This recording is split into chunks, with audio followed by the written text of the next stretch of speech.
up, family? Hope everyone is doing well. Today we are going to be doing a film review on Dune 2. But before we do that, please check out reparationsnowdoc.com. That's reparationsnowdoc.com for the Reparations documentary.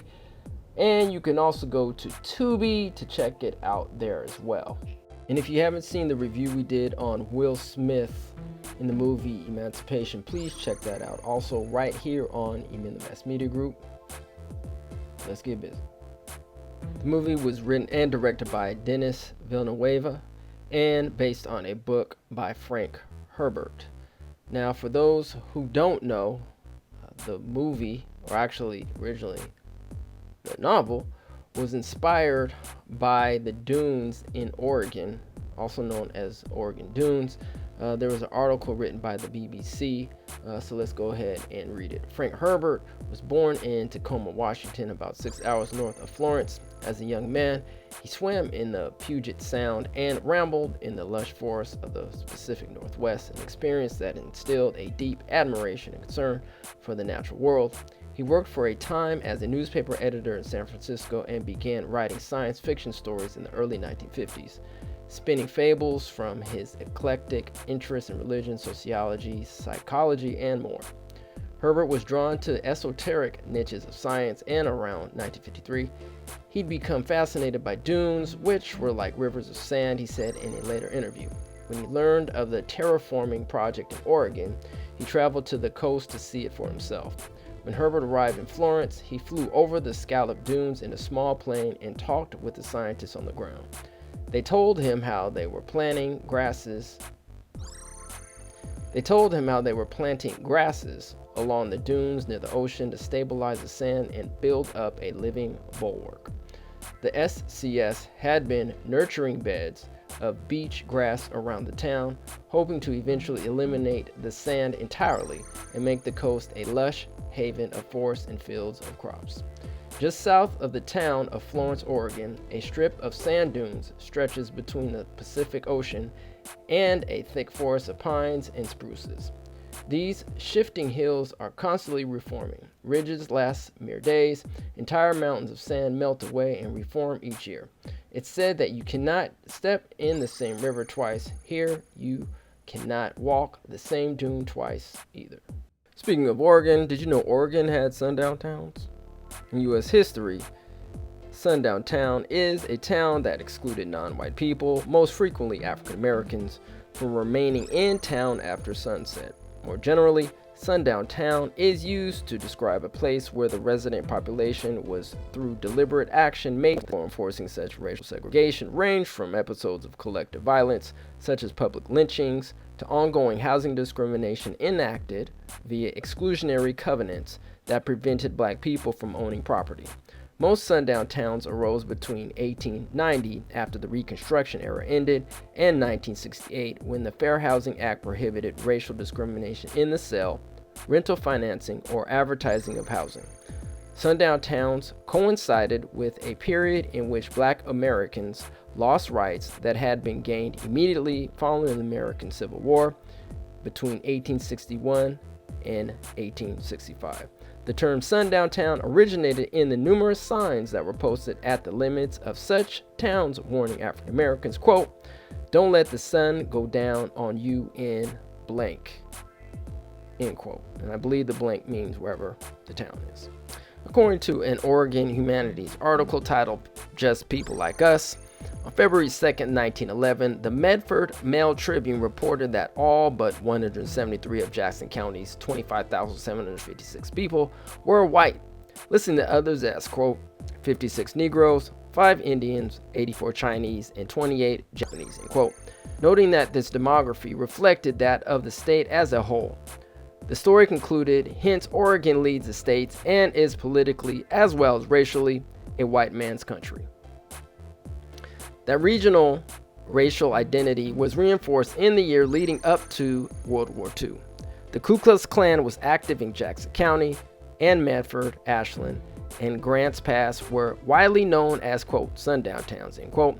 Communities were unofficial policies, and even signs on telephone poles made it clear that non-whites, especially African Americans, should be out of town before sunset or face dire consequences. Mentions of African Americans, often called, quote, coloreds, end quote, anyway, in the Medford newspaper in the 1920s and 1930s, usually reference entertainers, shoe shiners, chauffeurs, porters, poker sharks, and dice players, people on the margins of the community. Jackson County is one of the 36 counties in the U.S. state of Oregon. As of the 2020 census, the population was 223,259. The county seat is Medford. The county is named for Andrew Jackson, the 7th president of the United States. And that's, probably not surprising considering Andrew Jackson was a straight up racist white supremacist. All right, so let's get back into this review for Dune 2.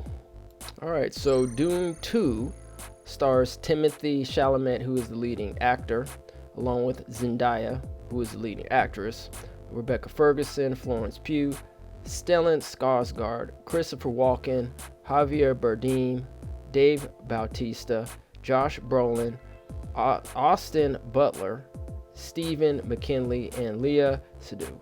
So once again, there's a lot more actors and actresses in this, but I just wanted to highlight the main actors and actresses in this movie. It's well casted, well done. So let's actually move on to the story. Dune 2 was released on March 1st, 2024, with a budget of $190 million and is currently sitting at $500 million in global sales. The duration of the movie is approximately 2 hours and 46 minutes. It's interesting because I know back in the day when I was younger, movies used to tend to go to about an hour and a half, 90 minutes. That's usually the standard. So for those that probably can't make it past the standard of an hour and a half, 90 minutes, I would not suggest you go watching this movie. Not saying it's boring, but if you can't sit there and watch anything past an hour and a half, then I suggest you sit this one out and wait till it comes out on streaming. Anyway, the movie opens up in a large sand dune with the main character Paul Atreides, played by Timothée Chalamet, his mom, Lady Jessica, who plays Lady Jessica, who plays his mom, plays Paul's mom, and she's played by Rebecca Ferguson, and Shani, who's played by Zendaya. So they're all on this large sand dune, and I guess rebels from their arch enemy's house of Harkonnen is vastly and quickly approaching. So them, and then there's a whole bunch of other rebels known as fighters that they're getting ready to fight against the House of Harkonnen. So that's basically how it opens. There's a lot of highlights throughout the movie. I'll just name a couple of them. I don't want to spoil anything, and also, it'd just be way too long to go through each and every plot point. So I'll just go through a couple of them. One highlight is the love relationship between Paul and Shani. Even though Paul comes from a line of so-called royals, he not only has to prove his love to Shani, but his loyalty to her people called the Freemen. I guess that's a coincidence because, for the people that follow ETM and actually know about Black American history, right? I mean, they spell it Freemen, but, the original freedmen, Freedman, some also spell it Freedmen. I thought that just was kind of a coincidence. So I don't know when people watch this movie if you can, maybe see some similarities or not. I don't know, but I just thought it was just very interesting that those people were called Freemen with one E. Anyway, also another highlight is throughout the movie, the Freemen, minus Shawnee, believed in a coming of a messenger of some type, and the chief leader, Stilgar, played by Javier Bardem, is one of the biggest, I guess, supporters. I mean, he really believes in kind of, what do they call it? Superstition, I don't know, or prophecy, if you want to call it that. Freemen seem to have a very religious belief system, something similar to Islam. I was just kind of getting that Islamic feel. Let's see what else. Also, like the first film back in the 80s, the sandworms are highlighted throughout the movie. I thought that part of the film did an excellent job. Actually, I liked the sandworms in the original in the 80s, even though they didn't have, I guess, what's the word that I want to say? They didn't have necessarily the type of technology that they have today, especially with CGI.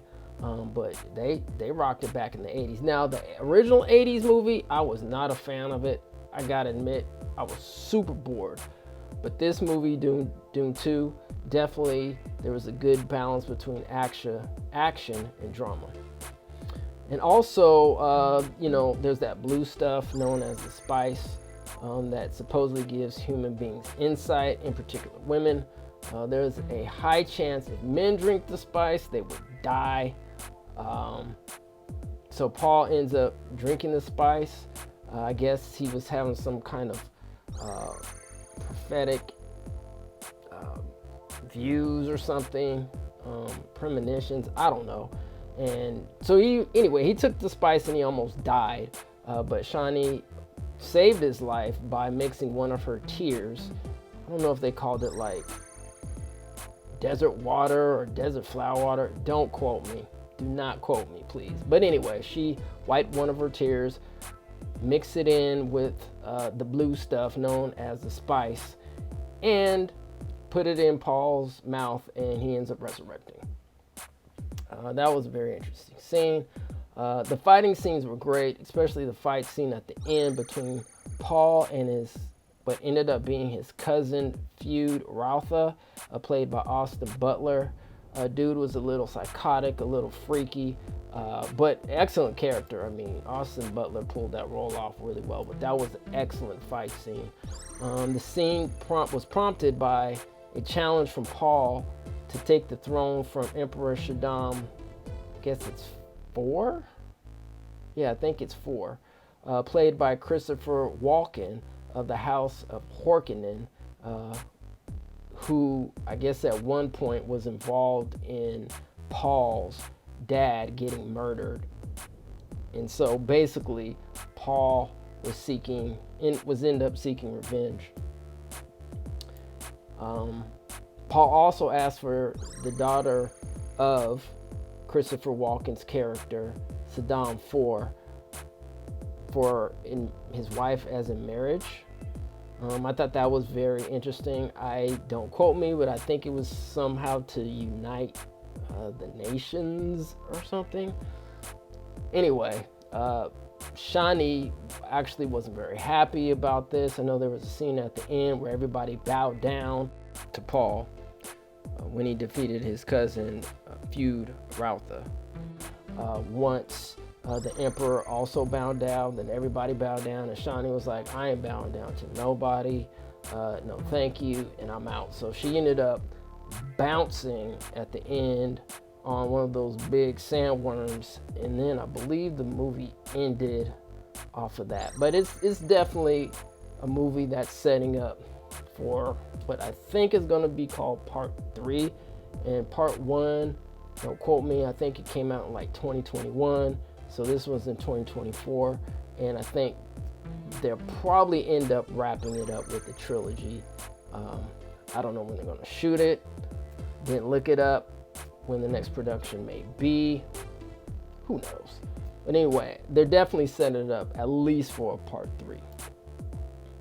So overall, the acting was excellent. CGI was excellent. The writing and plot was excellent.